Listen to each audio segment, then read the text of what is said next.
Hello my dear students, in this lecture we are going to see temperatures used in psychometry.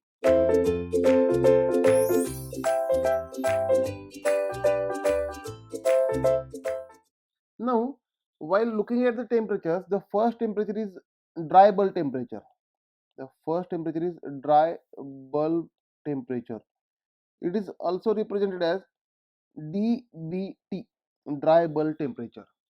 Now, this temperature is nothing but the temperature recorded with ordinary thermometer.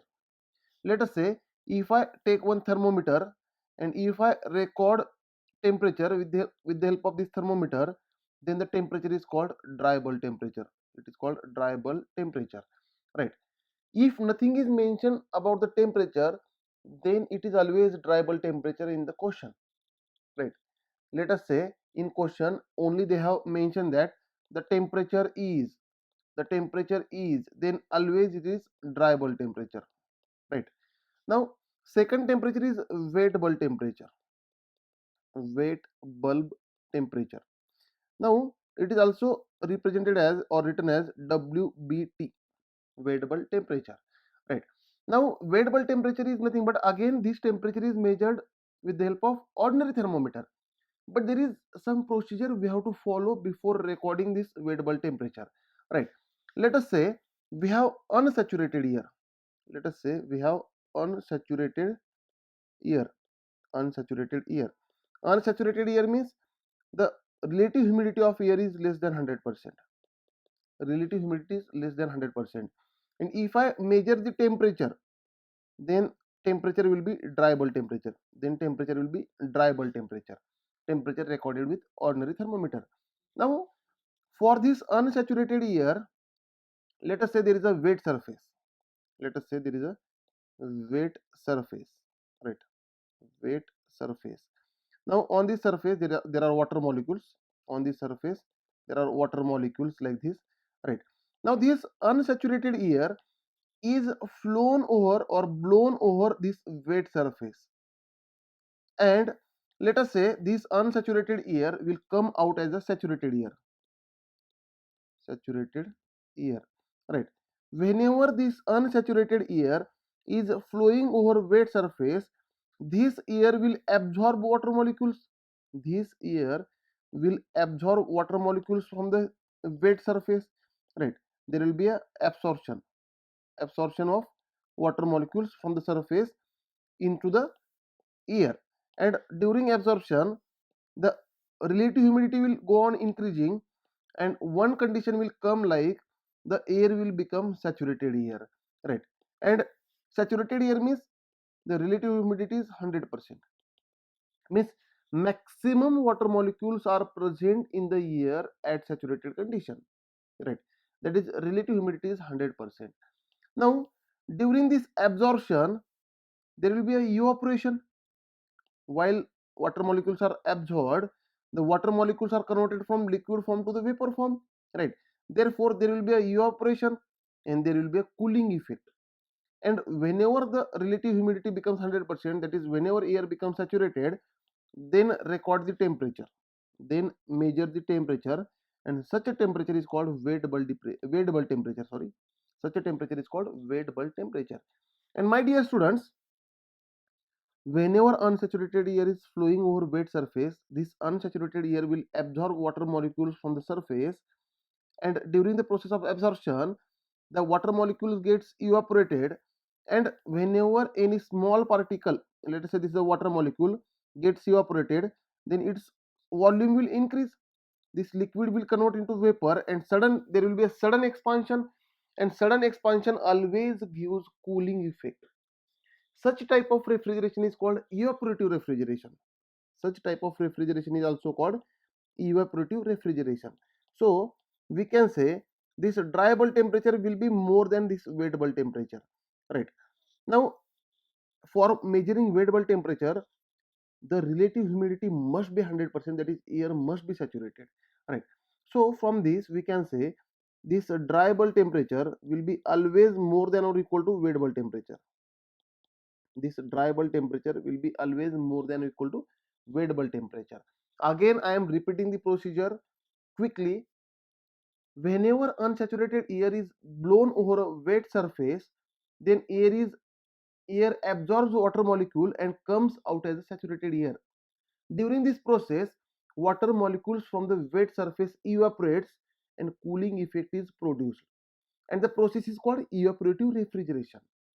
And as air becomes saturated, the temperature recorded is called Vedbal temperature. Right.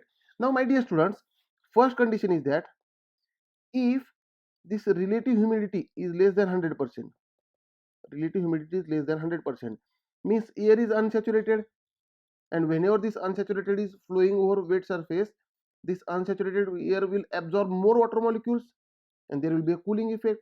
Therefore, at this condition, this dry bulb temperature is always more than wet bulb temperature whenever relative humidity is less than 100%. Second condition is whenever relative humidity is equal to 100%. Now, relative humidity is 100% means air is saturated, and if air is saturated, then saturated air will not absorb more water molecules because already air is saturated, so there is no scope for absorbing water molecules. Therefore, there will be no more evaporation and there will be no more cooling effect. So, whenever relative humidity is 100% and if I record temperature, the temperature is dry bulb temperature, and if I do the procedure, that is saturated air is flowing over wet surface, then this air will not absorb water molecules because air is already saturated and there will be no cooling effect and temperature will remain same. So, whenever relative humidity is 100%, then dry bulb temperature is equal to wet bulb temperature. Wet bulb temperature. Right. Very important. So, this is very important, my dear students. Whenever relative humidity is less than 100%, dry bulb temperature is more than wet bulb temperature, and whenever relative humidity is 100%, then dry bulb temperature is equal to wet bulb temperature. Now, there is one more definition which is nothing but wet bulb depression. There is one more definition which is nothing but wet bulb depression. Wet bulb depression. Now, it is also represented as WBD. Wet bulb depression, WBD.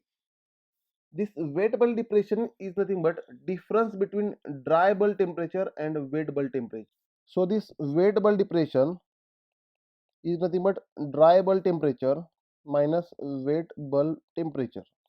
This is also important parameter. Now, my dear students, whenever number one, whenever relative humidity is 100%, that is air is saturated air, or we can say fully saturated. Air is already fully saturated, and in that case, we have seen this dry bulb temperature becomes equal to wet bulb temperature, right? Therefore, this wet bulb depression, which is nothing but difference between dry bulb temperature and wet bulb temperature, will be zero, right? That is minimum. We can say minimum or zero, right? Second thing, whenever relative humidity is 0%, that means air is totally unsaturated. We can say air is fully unsaturated.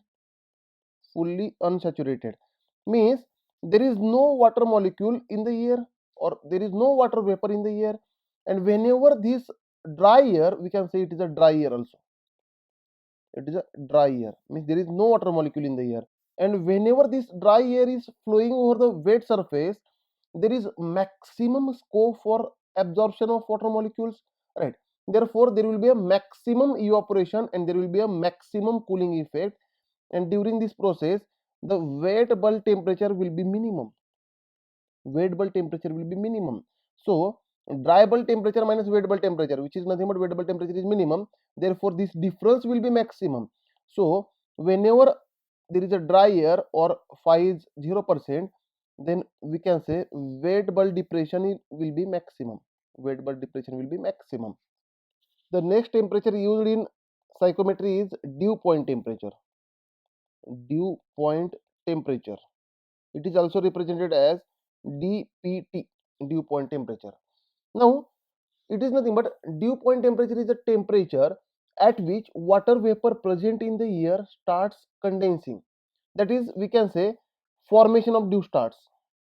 We can say formation of dew starts, right? Means whenever water molecules present in the air starts condensing, then it is called formation of dew. And whenever I record the temperature, then the temperature is called dew point temperature. Now, corresponding to every partial pressure, there is a saturation temperature. Let us say the partial pressure, vapor pressure is PV. That means the pressure at which vaporization starts or condensation starts. Right. Now, corresponding to this partial vapor pressure, there is always saturation temperature. There is always saturation temperature. My dear students, saturation condition means saturation condition is nothing but a phase change condition. It is nothing but phase change condition. Whatever may be the phase change, it may be a liquid to vapor or vapor to liquid. It is always called saturation condition or phase change condition. It is also called the maximum water molecules are present in the air. Saturation condition means relative humidity is 100%. That is, the mass of vapor in the air is maximum. That is M set. And pressure of vapor is maximum. That is P set, saturation pressure. Right. And temperature is saturation temperature. Corresponding temperature is saturation temperature. You can again understand that saturation condition is nothing but phase change condition, or it is the maximum water molecules in the air. It is the condition of maximum water molecules present in the air. Right. And corresponding properties are called saturation properties. That is my saturation mass, saturation temperature, saturation pressure, or vapor pressure also called. Right. Now, my dear students, whenever atmospheric temperature becomes equal to saturation temperature, then phase change starts. Means formation of dew. Phase change is nothing but vapor to liquid conversion, right? And whenever vapor to liquid conversion, it is called condensation. And whenever there is a condensation, we can say it is a formation of dew, right? Therefore, whenever atmospheric temperature becomes equal to saturation temperature, then formation of dew starts, and the recorded temperature or the corresponding temperature is called dew point temperature. And my dear students, very first thing is that whenever relative humidity is 100%, means air is already saturated, means at this condition only there will be a condensation or phase change, right? Or at this condition only there will be a dew formation. Therefore, whatever temperature recorded is nothing but dry bulb temperature as well as wet bulb temperature as well as dew point temperature, right? Means whenever relative humidity is 100%, then dry bulb temperature becomes equal to wet bulb temperature becomes equal to dew point temperature. Second thing is that whenever relative humidity is less than 100%, then dry bulb temperature is always more than wet bulb temperature is always more than dew point temperature. This is a relation, and this relation we will see in psychometric chart. In chart only we can understand this, right? So my dear students, in general we can say dry bulb temperature is always more than equal to wet bulb temperature, which is always more than equal to dew point temperature. This is the relation between dry bulb temperature, wet bulb temperature, and dew point temperature. Again, many times they are asking such questions in examination for objective exams, right? And my dear students, this dry bulb temperature and wet bulb temperature are measured by using sling psychometer. There is a sling psychometer, sling psychrometer. And with the help of this sling psychometer, dry bulb temperature and wet bulb temperatures are recorded or measured. Thank you, dear students. In next lecture, we will see density and enthalpy of moist air.